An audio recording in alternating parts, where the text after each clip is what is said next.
Hello, y'all. Welcome to BammBammRawTV on Bam Bam, aka the 411 Giant. Hit that like button, subscribe, and hit that bell icon so you know my next video coming out.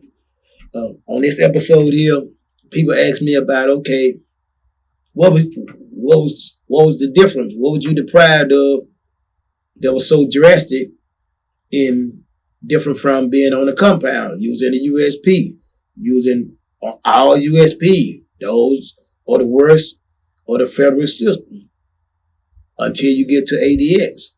So what was the difference? And well, the lack of communication and being able to be around people and to answer y'all questions and respond to y'all video, to not be able to move around and associate us being mammals. We're mammals and we are herd animals. We're herd people. We move around. We lack fellowship. We lack even if we in a bunch of pits with scorpions, we still fellowship. It's not all beef. It's all kills. There's a fellowship that's part of our human nature. So as when you get locked up in the ADX Marion super lockdown, you're not gonna have no contact with nobody unless you go to that step down unit they just created in that old man unit, and that's gonna take years and years and years. I never could make it till they was trying to release me. But to get to the point, you miss the camaraderie.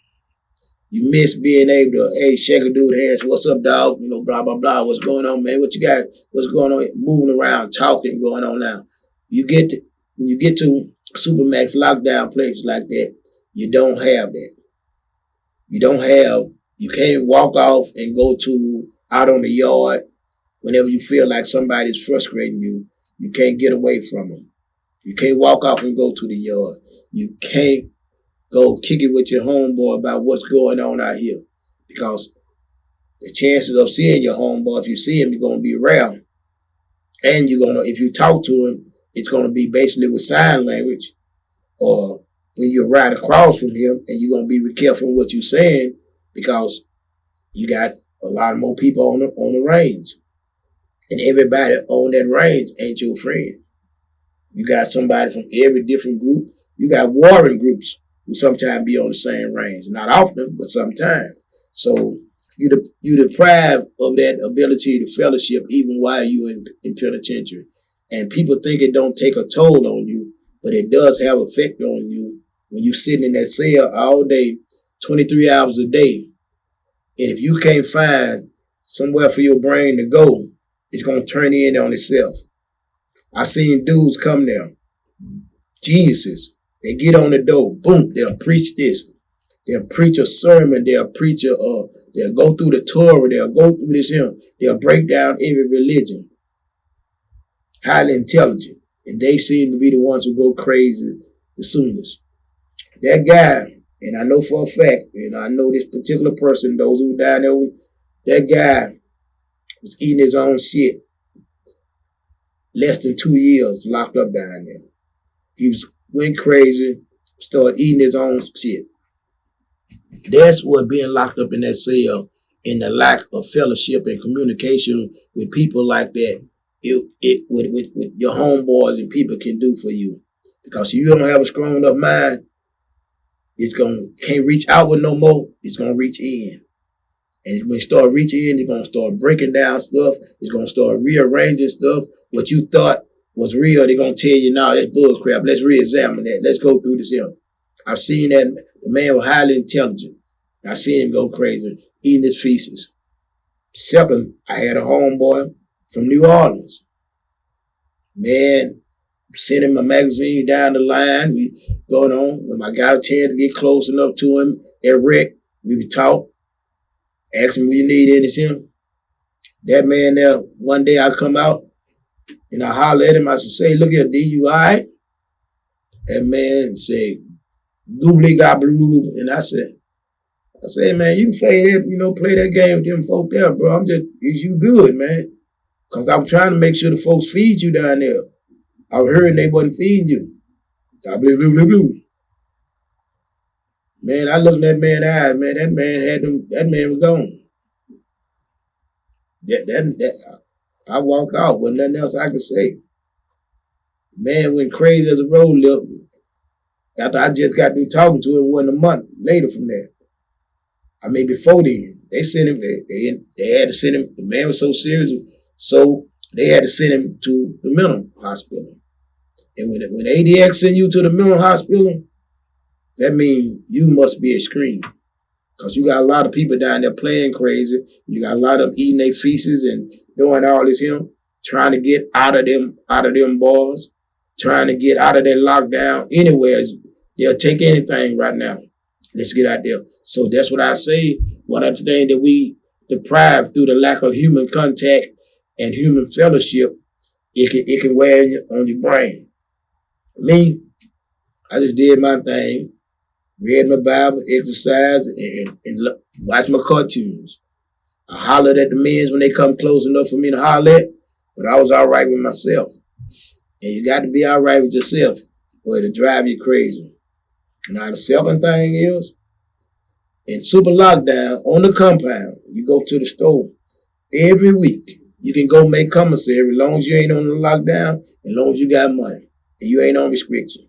You can go to the store every week.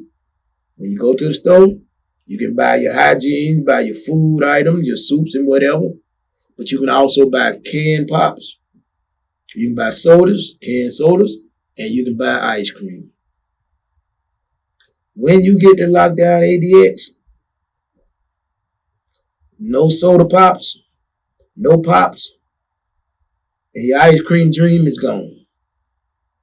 You see them hot sales, and everything, and you remember the time you was waiting on that ice cream and you were going to go to the store.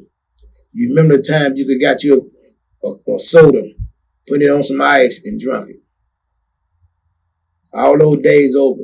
There's a lot of few things they don't give us, but those are the two things that I miss most on being on a compound opposed to being in a lockdown ADX. When I first got there, the only time they would give us soda water or pops was they gave it to us 2 times that I remember, if I remember correctly, out of my 13 years. They gave it to us the first 2 years I was there when they had the Super Bowl.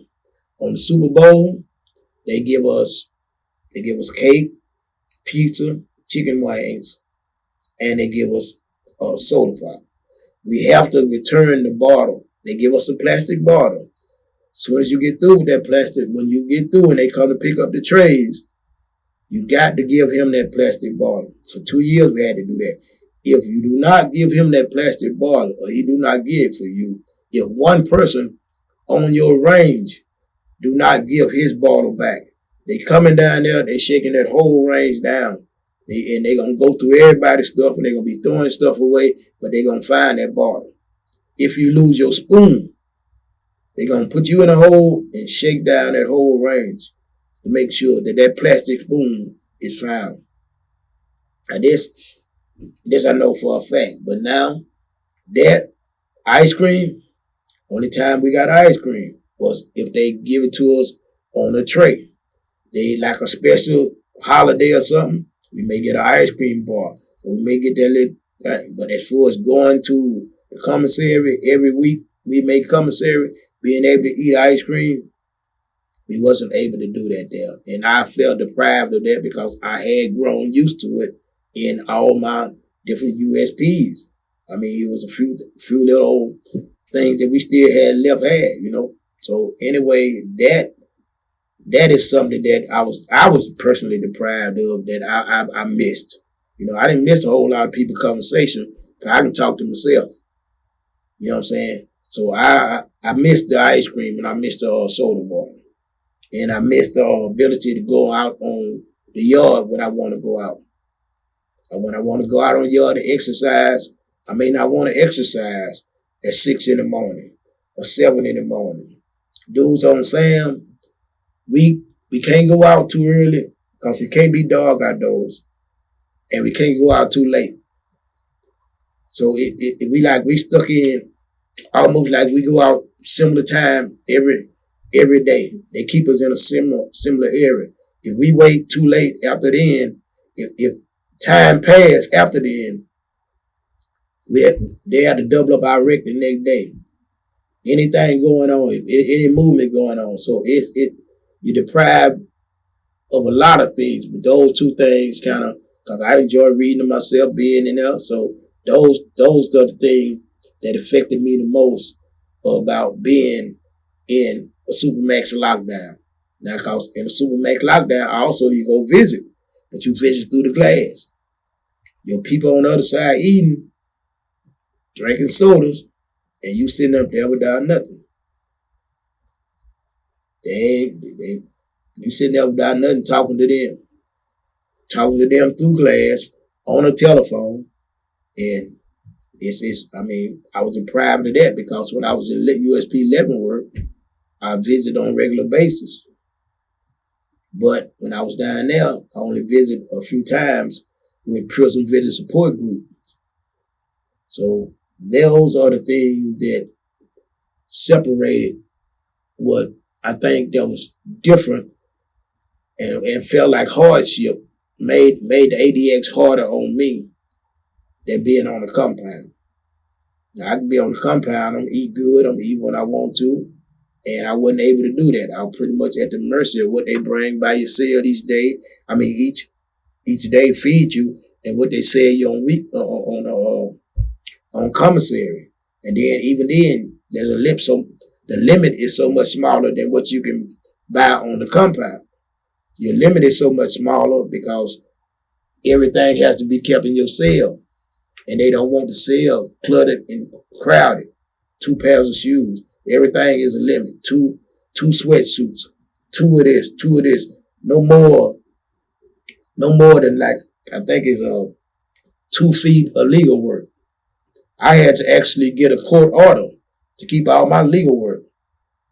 I had my legal work took over 3 feet high, probably 4 foot wide of space in that cell. And they tried to deny me my legal work, and they had to team me. My lawyer sent a writ from the judge saying I got to have my legal work with me and have access at it because my case, it concerns every co-defendant that I got. So anything, I got the charge of every one of my co-defendants. Basically, I got responsibility. So anything they may have get some relief on, it may affect me. So I have to be able to look that up. I have to be able to see, do this gun charge affect me, even though I ain't never been caught with a gun? Do this here drug reduction affect me, even though I never been caught with drugs? So I can't go out what I know about what I've been caught with. I got to go out what they sentence them or what they get them for. So that means I had to pay $425 for my legal work to have it there for me to read and find out anytime we got some actions or my co-defendant done did it. So now that's one of the limitations with ADX, that, and just a response, little long-winded, but a little response to what y'all asked me. I appreciate y'all asking me questions, and I answer any ones that I can. It may not be what you want to hear, but I'm going to tell you the best of my knowledge, what I know about the situation. All right? Peace. Hit that like button, subscribe, hit that bell icon so you know when my next video come out. Appreciate you.